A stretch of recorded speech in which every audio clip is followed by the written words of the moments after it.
Well, next time you're shopping at the Sherway Farmers Market, chat with the vendors. They're such nice people. We've got two of them here, Cody Blyleven, and this is William Blyleven. And you guys are out there every Friday for the summer markets, right? Right to the end of October, rain or shine. Tell me where it is. We are right in the Queensway in the Sherway Drive, right by the 427, right in the corner of the parking lot. So there's the mall. Yes. And then you're in the parking lot. Yes. Can't miss you. No, we're right along the Queensway. Can't miss us. Okay. For sure. And so you guys are spending your weeks harvesting all of this great fruits and vegetables, and then you have to get up early on a Friday morning and truck it out to the farmers market. Yes. Yes. You Cody's, it's his favorite part. Well, getting up early is always fun, isn't it? Super. You've brought some examples of some of the fresh produce we can enjoy. Yes, Where do you want to start? Well, let's start talking about peppers. We'll just start right on the end here. Yeah. Yeah, peppers. Hey, how do they get the different colors of peppers? I'd like to know.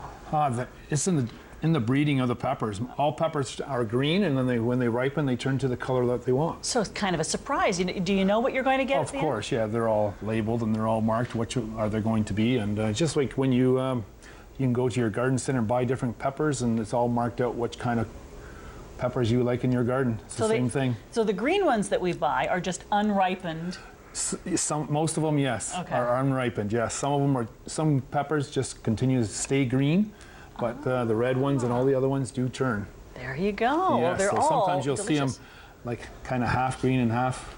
Yeah. Yes, and they'll keep turning. Like they will keep like something like a tomato. And they all have a slightly different flavor, which is wonderful. And the red do keep a little bit better than the orange and the yellow. How do we keep them? Well, I would keep the best way to keep them, if you can keep them in a plastic bag in your crisper. They don't like it real cold, but outside the fridge doesn't work either. So I would suggest put them in a plastic bag, a sealed bag, put them in your crisper, and that's probably the best way to keep them. Okay, good. Yeah, they're not like tomatoes. Tomatoes you want to leave out, but not for peppers, sure. Right? Okay. Yes, for sure. Oh, sweet potatoes. Sweet you can potatoes. do so much with a sweet potato. Yes, they are harvested in September and October. So these are actually harvested last year in the fall, and then they're cured. So they're cured. They got to be 3 weeks at about 90 degrees and about 90% humidity, and then they'll keep up to 2 years. I mean, Are you serious? Yes. These have been cured. They're cured. So like, basically, what that means is kind of partially cooked already. All right. That's what it is. But the nutrients are still in there. It's great, and all sweet potatoes are cured. Okay. Because they just don't keep by themselves at all. And we don't have fruit cellars anymore. No. So we basically do not put those in the fridge. Just store them in your cupboard. Try to keep them not below 50 degrees for sure. And they'll keep for you for a long time, and they're excellent any which way you like to have them. They don't get eyes like the other potatoes do. No. Not that I've noticed anyway. No, not as much eyes. There's a few. Here we have your regular potatoes. White potato now. Yes. Do you cure these? No, we do not cure those. Those are, this time of year, they're very tender. The skins are very tender on them. As you can see, the skin just kind of peels right off. So normally we don't tell people to put potatoes in the fridge, but this time of year when the skins are this thin, we tell our customers to put them in the fridge and just buy what you need for the next couple of days. Don't store them too long. It's kind of a treat, but later on in the season when the skin is nice and thick and you can keep them for weeks, just like the whole good part of the winter in the fall. But when they're new and delicate like that, yes, put them in the fridge. Put them in the fridge, yep. Keep them in a little plastic bag. That helps too. Now, Cody, do you eat a lot of kale? Not too much, but I hear it's very good. You can put it with chips and you can make chips with them, and you can do a lot of stuff. You can put them in protein shakes, and these are nice and sturdy. These would make great chips. Yes, that's a black kale. But it's not black. Well, that's what they call it. It's a black kale. It's kind of got a little bit different taste than the regular kale that you have, that you see a lot more common kale, which is this one. That one has a little bit of a peppery taste to it. So this is the regular kale. Yes. This is the black kale. Okay, this one's peppery. A little bit of a peppery taste to it. Kind of like arugula or something like that. Well, yeah, and it kind of still has that little bit of a cabbagey taste to it also. Yum. And then we got the purple kale also. Aw. Yeah. People use these to decorate their front Yep, that's right. stoops, for heaven's sake. That's right. That's right. So that gorgeous. purple kale, a lot of times, even people use it for decoration too. Correct. Yeah, I love it. Yes. These would make great chips as well. Yes, it would. Yes. And yet, I never do it. They always just end up in my smoothie. No, that's all right too. And it's very healthy for you, Loves it. very nutritious. Gets in there. All Very right, good. what's next? So let's talk about radish. A lot of people, our customers at the farmers market, they always ask us, take the tops off.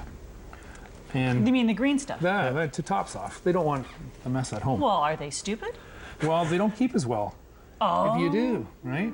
So if you really want them to last, the best thing is to keep the tops on. Okay. Put them in your crisper in the fridge, and they'll keep for at least a week or more. With beet greens, we're able to actually eat them. Do we eat radish greens? Well, you could eat them, but I don't recommend it. The flavor is not the greatest. No, Okay. I don't recommend you eating radish greens at all. Get the radishes with the tops, keep the tops on. I would suggest you keep the tops on, correct. And then green onions, the same. Again, in the crisper, a plastic bag would be great.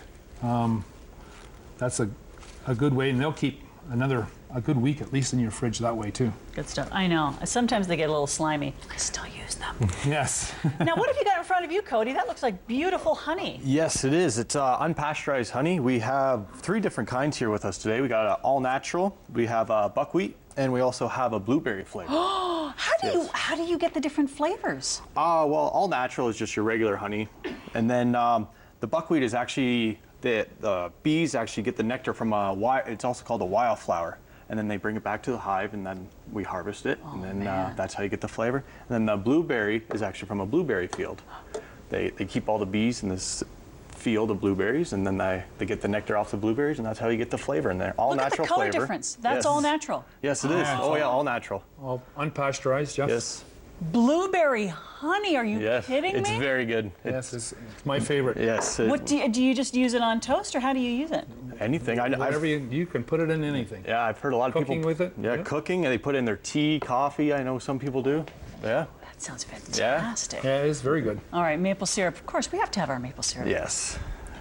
That maple syrup comes from up north. That's from a vendor up north, and he does a really good job. He's got all kinds of different packaging for his maple syrup, all kinds of specialty bottles. He does a really good job. Okay. Yes, he's got 2 different types of maple syrup. Again, a dark one and a lighter one. Okay. Yep. And these two also, they'll never expire. Never. Maple syrup does not expire, also with honey. It's good forever. Yeah, it's good good forever. forever, yes. Well, they say that honey has a lot of antibacterial properties, Yes, so it there does you go. That's right. Yes. Exactly. So Yep. it keeps no expiry date. Correct. Whoa, these are funky looking tomatoes. Yeah, they're cherry tomatoes. So then these red ones and these yellow ones are your regular tomatoes, and then these are heirloom tomatoes. Cool. Yeah, they're just a different type of tomato. We have about a minute left, so can you give me an overview of what you've got there? Sure. We got just your Ontario peas that just came out about a week ago, and we'll have them for the rest of the summer now, hopefully. Yum. And then we got your Ontario strawberries, and these are very good. They're in season right now. And to store strawberries, the best way to do it, don't wash them before you put them in the fridge, because if you wash them, you'll touching them, and they just bruise quicker and they break down quicker. Just put them right in the fridge, don't touch them. Put them right in the fridge. What I would suggest is put in a air-sealed container, like a Ziploc bag or even a Tupperware container, and just make sure the air doesn't get to them, Okay. and put them in the fridge like that. But tomatoes, we do leave out. On the Yes. countertop, yes, On the counter. correct. Yes. All right, so go to the farmers markets every Friday. It's on right now, Sherway Farmers Market. Thanks, guys. All right. Until Thank the you. end of October, right? End of October. Thank you. Brilliant. So check it out, farmfreshmarkets.ca. There's one near you. Up next, we're in the kitchen with Long.